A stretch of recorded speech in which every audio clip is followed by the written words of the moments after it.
Hi, and thanks very much for spending a few minutes on this whistle-stop tour of our survey performance summary report for the BOBI submission.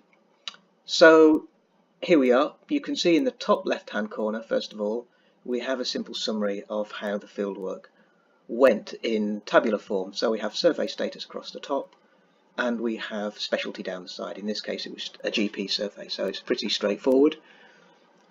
For example, you can see that 27 GPs failed to qualify in the course of achieving a sample of 100. So over on the right is where it gets more interesting, and this is actually where we want people to look. So this is survey satisfaction. As you can see, the benchmark is 7.2 on our 11-point scale. The benchmark is formed of all clinician surveys we've done in the last 2 years. This particular survey, which is anonymised but real data, achieves a score of 7.4, so slightly above average.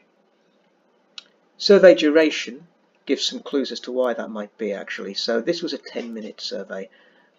It actually took 8 minutes on average for respondents to complete, which I think is a clue to the higher score of 7.4. But funnily enough, they felt like it took longer, so closer to 12 minutes was their perception of how long it took. And if you look over on the right hand side at these benchmark scores, you can see that this is something that commonly occurs. So whilst the actual time taken is normally close to 10 minutes, I guess, as we might expect, it's common for people to believe that it took longer than that. And this is something that we see not just at 10 minutes, but 15, 20, 30, whatever length of survey we happen to be talking about. Not many people took a break in this case, but it's common to see higher percentages for longer surveys.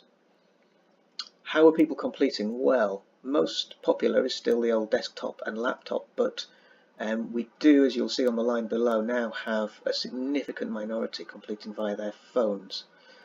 Mobile compatibility isn't such an issue if you're on a tablet or an iPad because of the number of pixels, but it's a reminder that we do need to be conscious of mobile compatibility for people 20% plus who are now completing via their phones, and they're taking a little bit longer to do so as well.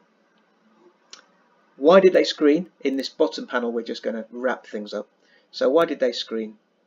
In this case, it was because they had insufficient caseload, but depending upon our survey, we can see if there were any difficult moments in qualifying where we might want to review and perhaps do things differently next time. Dropout questions, it wasn't so relevant here because actually there were only 4 dropouts in total, but this would show you if there was a difficult question after qualifying in the main section of the survey. And we had no reason to chuck anyone out of the data, either for QC or because they did not wish to agree with our standard market research terms and conditions. And finally, an indication of when the fieldwork actually happened, start and end dates. Thank you very much indeed for your time.